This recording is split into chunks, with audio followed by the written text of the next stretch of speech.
Medilisk lung cleansing spray, and in this video we are going to review this product, that is a lung cleansing spray that claims to clear your lungs if you are a smoker, or if you feel something in your lung, then it will clear all of that. Now let's hop to the channel. That what is the main spray this is? What does it do? Medilisk lung cleaner spray is a phrase formulated to promote easy breathing, just like other inhalers. Unlikely in as much as Medilisk spray looks legit, the main concern is the review to it doesn't make grow fuller. So we will give you a short review that why person choose for this and what is the experience when you use it. So after bathing or battling with difficulties breathing and needed a calming effect on the lungs, this has got looking for so many solutions. Then the person used this and they decided to give it a try. No harm trying. They placed an order on the website and it arrived after 6 days. And they were using it over the 3 weeks now, and they has noticed any change or not noticed any change of this. So, well, it did not work for some persons, or it can work for some as well.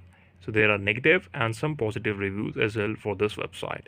Now let's go about the ingredients that is included in this spray. There's a eucalyptus, peppermint, and leucorice root work together to provide a calming and soothing sensation of your respiratory tract.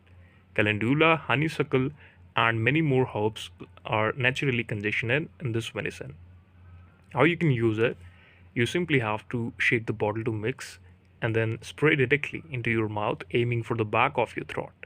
Feel the soothing sensation as you breathe deeply and then use twice daily for optimal results. Some features and claims of Medilisk lung cleansing spray that it contains natural ingredients, no fragrance, and no added preservatives. The pros is it is easy to use, and the cons are the bad refund policy. If you apply it and if you replace it, the refund policy is quite bad for you. The key ingredients are you can read on this screen that are eucalyptus, peppermint, lycori root, calendula, honeysuckle, and ledum. The conclusion is from every indication is clear that this spray does not work as it is advertises. So you can simply reach out to a doctor and then you can only use the medicine that doctor prescribed you. So yes, this is how you can use it. Thank you so much for watching the video. Please subscribe to the channel for watching such videos like this.